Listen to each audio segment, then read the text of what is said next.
Hi அனைவருக்கும் வணக்கம். November 6க்கான நடப்பு நிகழ்வுகள் இந்த வீடியோவில் பார்க்கலாம். ஓகேங்களா? 6 மற்றும் 7 2 நாளுக்கான கரண்ட் அஃபேர்ஸில் பார்த்துடலாம். கொஸ்டின் அண்ட் ஆன்சர் எக்ஸ்பிளனேஷனாகவே இருக்கும். பாருங்கள், சமீபத்தில் 3000 ஆண்டுகளுக்கு முன்புள்ள மட்பானை ஓடுகள், ஓகேவா? மட்பானை ஓடுகள் வந்து எங்கே கண்டெடுக்கப்பட்டுள்ளது தான் கொஸ்டின். ஓகேவா? எங்கன்னு பாருங்கள். எங்கன்னா திருப்பத்தூரில் தான் கண்டுபிடிச்சிருக்காங்க. ஓகேவா? திருப்பத்தூரில் உள்ள தொப்பல கவுண்டனூரில் 3000 ஆண்டுகளுக்கு முன்புள்ள மண்பானை ஓடுகள் கண்டுபிடிச்சிருக்காங்க. ஓகேவா? செகண்ட் கொஸ்டின் பாருங்கள். நடப்பு நிதியாண்டில் இந்தியாவுடைய நிதி பற்றாக்குறையை டேஷாக குறைக்க இலக்கு நிர்ணயம் செஞ்சுருக்காங்க. ஓகேவா? நடப்பு நிதியாண்டில் இந்தியாவுடைய நிதி பற்றாக்குறையை எவ்வளவா குறைக்கணும்னு ஒரு இலக்கு டார்கெட் செட் பண்ணியிருக்காங்க. ஓகேவா? ஆப்ஷன் சி 4.4% குறைக்கணும்னு சொல்லிட்டு இலக்கு செட் பண்ணியிருக்காங்க. இது ரொம்ப முக்கியமான ஒரு கொஸ்டின். சதவீதத்தில் பார்க்க போனால் 4.4%. ஆனால் ரூபாயிலையும் கன்வெர்ட் பண்ணி சொல்லியிருக்காங்க. நடப்பு நிதியாண்டில் இந்தியாவுடைய நிதி பற்றாக்குறையை 4.4% குறைக்க இலக்கு நிர்ணயம் செய்யப்பட்டுள்ளது. ரூபாய் அளவில் 15.69 லட்சம், அதாவது 15.69 லட்சம் கோடியாக குறைக்க இலக்கு நிர்ணயம் செஞ்சதாகவும் சொல்லியிருக்காங்க. ரொம்ப முக்கியமானது. அடுத்தது, 25 மில்லியன் ஹெக்டேர் சீரழிந்த காடுகள் மற்றும் காடுகள் அல்லாத நிலங்களை மீட்க இலக்கு நிர்ணயம் செய்யப்பட்ட ஆண்டு என்னன்னு கேட்டிருக்காங்க. 2030, அதாவது 2030க்குள்ளே இதெல்லாம் நாங்கள் வந்து மீட்போம் அப்படின்னு சொல்லிட்டு இலக்கு நிர்ணயம் செஞ்சுருக்காங்க. ஓகேவா? இது யார் சொல்லியிருக்கான்னு பார்க்கலாம். இதை பற்றி எக்ஸ்பிளேஷன் பார்க்கலாம். அதாவது பசுமை இந்தியா திட்டம் அப்படின்னு ஒன்று இருக்குது, அதான் GIM. இந்த பசுமை இந்தியா திட்டத்தின் கீழே தான் 25 மில்லியன் ஹெக்டேர் சீரழிந்த காடுகள் மற்றும் காடுகள் அல்லாத நிலங்களை மீட்க 2030ஆம் ஆண்டு இலக்கா செட் பண்ணியிருக்காங்க அப்படின்னு தெரிஞ்சுக்கணும். இந்த GIM அப்படின்னா கிரீன் இந்தியா மிஷன் 2014 தொடங்கப்பட்டது. ஓகேங்களா? நெக்ஸ்ட் ஒன் பார்க்கலாம். இந்த கொஸ்டின் பார்க்கலாம். ஆசியாவில் உள்ள உயர்கல்வி நிறுவனங்களில் முனைவர் பட்டம் பெற்ற பேராசிரியர்கள் தரவரிசை பட்டியலில் முதலிடம் பிடித்துள்ள கண்ட்ரி எந்த நாடுன்னு கேட்டிருக்காங்க. ஓகேவா? யாருன்னு பாருன்னா ஆப்ஷன் டி இந்தியா தான். ஓகேவா? இந்தியாவில் தான் வந்து முதலிடம் இருக்காங்க. ஓகே, நல்ல கொஸ்டினை பாருங்கள். ஆசியாவில் உள்ள உயர்கல்வி நிறுவனங்களில் முனைவர் பட்டம் பெற்ற பேராசிரியர்கள் தரவரிசை பட்டியலில் முதலிடம் பிடித்துள்ள நாடு தான் நம்மளுடைய இந்தியா. ஓகேவா? நெக்ஸ்ட் பார்க்கலாம்.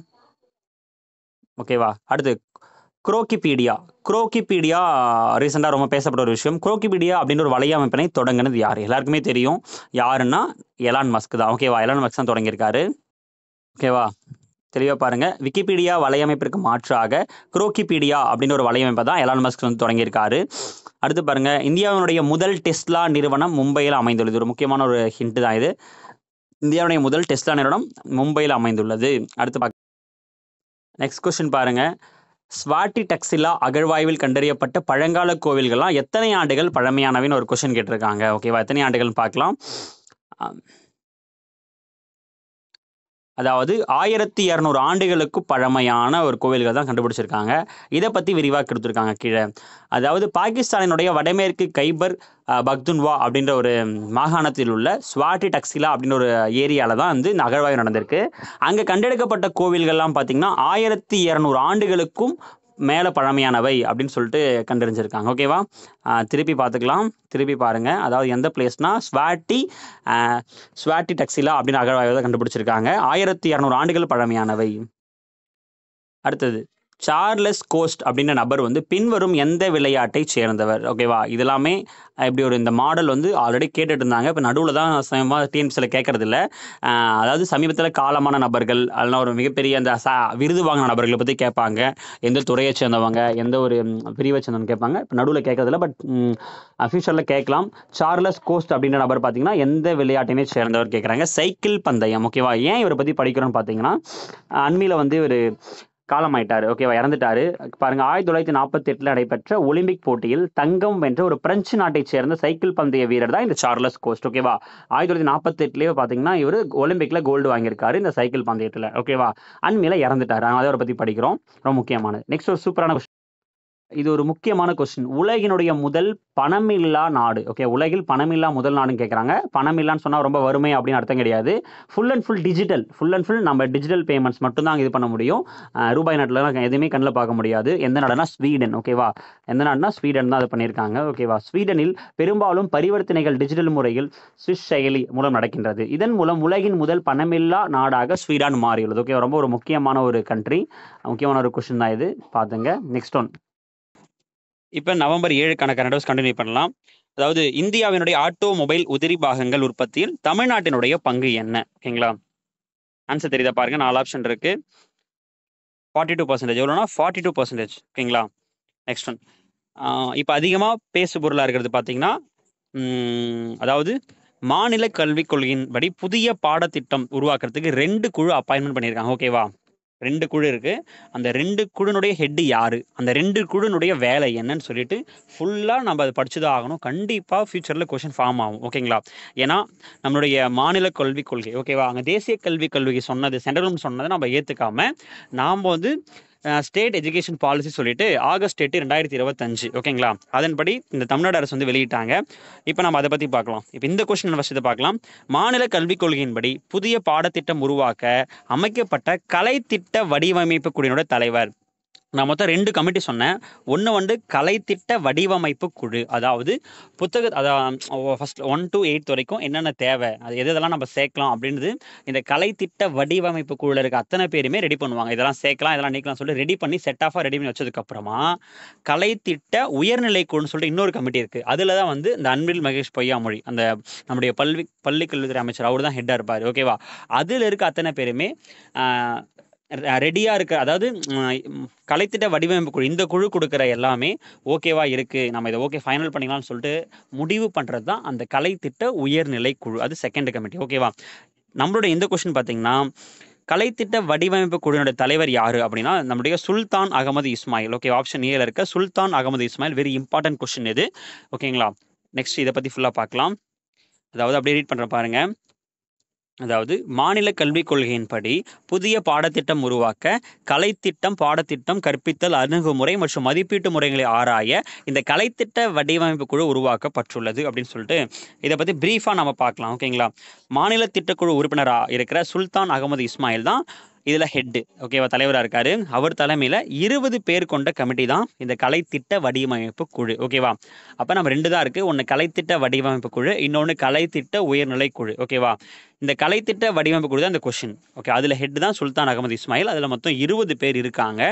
இதை நீங்கள் நல்லா பிரீஃபாக படிச்சுக்கணும். இதை பற்றி தனியாக ஒரு வீடியோ நம்ம போடலாம். ஓகேங்களா. இப்போ என்ன விஷயம், நெக்ஸ்ட் பாருங்கள். மாநில கல்விக் கொள்கையின்படி புதிய பாடத்திட்டம் உருவாக்க அமைக்கப்பட்ட கலைத்திட்ட உயர்நிலை குழு. இதுக்கு முன்னாடி பார்த்தது கலைத்திட்ட வடிவமைப்பு குழு பார்த்தோம், அது மேலே இருக்குது. இப்போ அடுத்த கொஸ்டின் பார்த்தீங்கன்னா உயர்நிலை குழு. இதனுடைய ஹெட் யாருன்னு கேட்டிருக்காங்க. நான் ஆல்ரெடி சொன்னேன், நம்மளுடைய பள்ளி கல்வித்துறை அமைச்சர் அன்பில் மகேஷ் பொய்யாமொழி தான் என்னுடைய ஹெட்டாக இருக்காரு. ஓகேவா. அப்போ கண்டிப்பாக பேசு பொருளாக இருக்கும். இப்போ நம்ம இதை பற்றி பிரீஃபாக பார்க்கலாம். பள்ளி கல்வித்துறை அமைச்சர் அன்பில் மகேஷ் பொய்யாமொழியின் தலைமையின் கீழ் தான் 16 பேர் கொண்ட குழு. இதுக்கு முன்னாடி பார்த்த கொஸ்டின்ல 20 பேர் கொண்ட குழு இருந்தாங்க. இந்த உயர்நிலை குழு பார்த்தீங்கன்னா மொத்தம் 16 பேர் இருக்காங்க. ஓகேங்களா. இக்குழு சீர்திருத்த நடவடிக்கைகள் குறித்த பரிந்துரைகளை கலந்தாலோசித்து இறுதி முடிவு செய்ய அமைக்கப்பட்டுள்ளது. அதுதான் முக்கியமே. ஓகேவா. இதுக்கு முன்னாடி பார்த்த கொஸ்டின்ல கலைத்திட்ட வடிவமைப்பு குழுன்னு பார்த்துருப்பீங்க. அந்த கமிட்டி எல்லாத்தையும் ரெடி பண்ணும். ஓகேவா. அந்த புத்தகத்தில் எதெல்லாம் சேர்க்கலாம், இதெல்லாம் நல்லா இருக்குன்னு ப்ரிஃபர் பண்ணுவாங்க. அதை இறுதியாக முடிவு செய்கிற கமிட்டி தான் நம்மளுடைய கலைத்திட்ட உயர்நிலை குழு. ஓகேவா. 16 பேர் கொண்ட இந்த கமிட்டி தான் ஃபைனல் டிசிஷன் பண்ணுறது இவங்க தான். ஓகேங்களா. நல்லா புரிதா பார்த்துக்கோங்க. 2 கமிட்டி தான் இருக்குது. கலைத்திட்ட வடிவமைப்பு குழு, கலைத்திட்ட உயர்நிலை குழு. இந்த 2 கமிட்டி தான் இது பண்ணியிருப்பாங்க. அதில் 20 பேர், இந்த உயர்நிலை குழு மொத்தம் 16 பேர் தான் இருக்காங்க. இதை பற்றி பிரீஃபாக பார்க்கலாம்.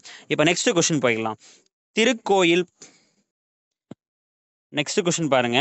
திருக்கோயில் பயிற்சி பள்ளி மாணவர்களுக்கு ஓகேவா வழங்கப்படும் ஊக்கத்தொகையை வந்து இப்போ உயர்த்தியிருக்காங்க. அதனால இதை பற்றி படிக்கிறோம். ஓகேவா. எவ்வளோனா 10,000 ஆக்கிட்டாங்க. எவ்வளோனா 10,000 rupees. ஓகேவா. திருக்கோயிலில் பயிற்சி பெற மாணவர்களுக்கு முழு நேரமாக பயிற்சி பெறும் மாணவர்களுக்கு 10,000 ஆகவும், பகுதி நேரமாக பயிற்சி பெற்றாங்கன்னா அவங்களுக்கு வந்து இது பாருங்க, பகுதி முழு நேரம் 10,000, பகுதி நேரமாக இருந்துச்சுன்னா அவங்களுக்கு வந்து 5,000 ஊக்கத்தொகை கொடுக்குறாங்க. 5,000 கொடுக்குறாங்க. ஓகேவா.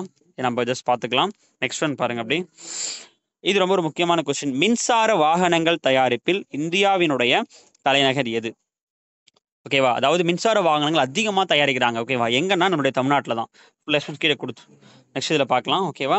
மின்சார வாகனங்கள் அப்படின்னாலே தமிழ்நாடு தான். நெக்ஸ்ட் வந்தே மாதரம் பாடல்.